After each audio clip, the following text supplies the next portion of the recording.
Hey everyone, I'm Dan, and you're watching Dan Goes Outside. Thanks for joining me on another adventure. Here we go. The adventure begins here at Hubbard's Marina at Fort DeSoto State Park. It traces itself back to Wilson Hubbard, who moved to the Florida Gulf Coast when he was a child, and as a teenager bought 5 rowboats and 40 cane poles to start his fishing business. Today, Hubbard's Marina is run by Wilson's son, Mark Hubbard, who took over in 2004. We're gonna have a nice, beautiful day for you guys. So, Lab's Captain, we got Captain Kim over there, first mate, safety seminar. Alright, we're on the ferry. On the back.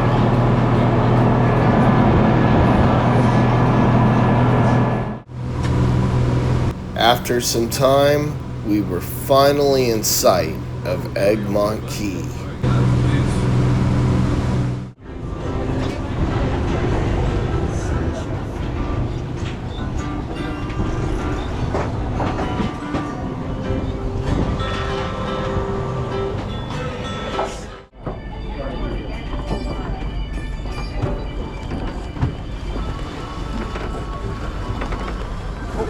Hold on here. Hey, yeah.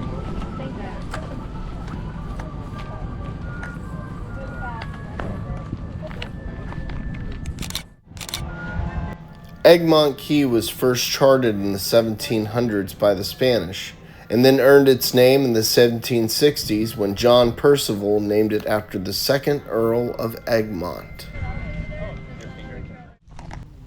After getting off the boat, the first thing I did was make my way to the lighthouse.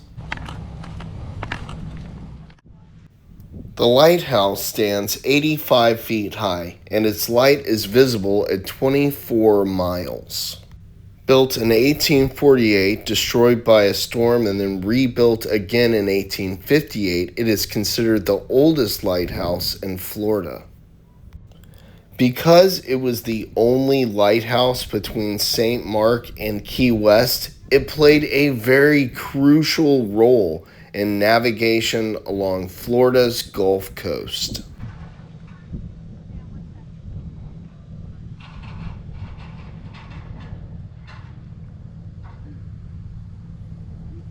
I guess I'm going to just wander around. So we're going to just wander around a little.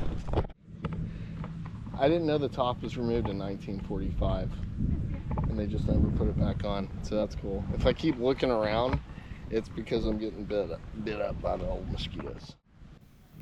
That's right, Dan. It was removed in 1945, and it was never put back on.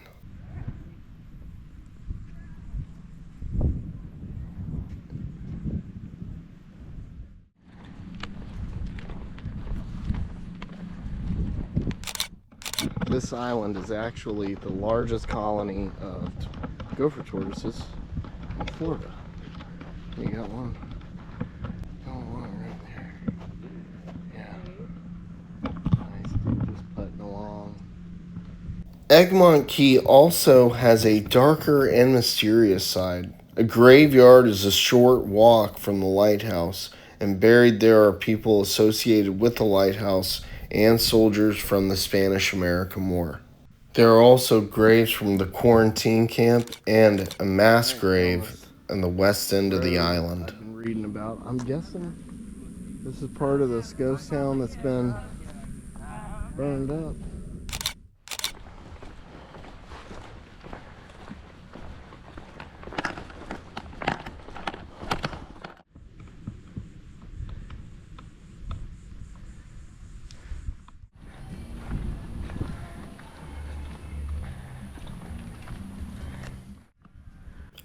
Here we are. Battery McIntosh, which originally mounted two 8-inch M1888 MI rifles. These were heavy coastal guns to engage enemy ships.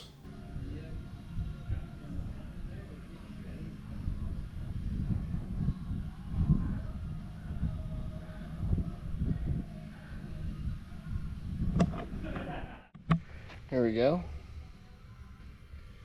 So that's what this was. This is Battery McIntosh.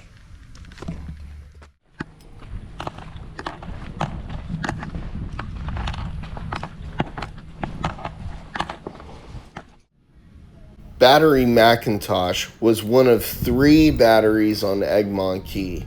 It is often noted in heritage preservation as a compelling historic site, blending military history and coastal landscape.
Back on the ferry with Captain Zip, we take the long way back to the pier, taking a short dolphin tour, which along with this and the ferry to Egmont Key, all starting with Mark Hubbard, Wilson Hubbard's son.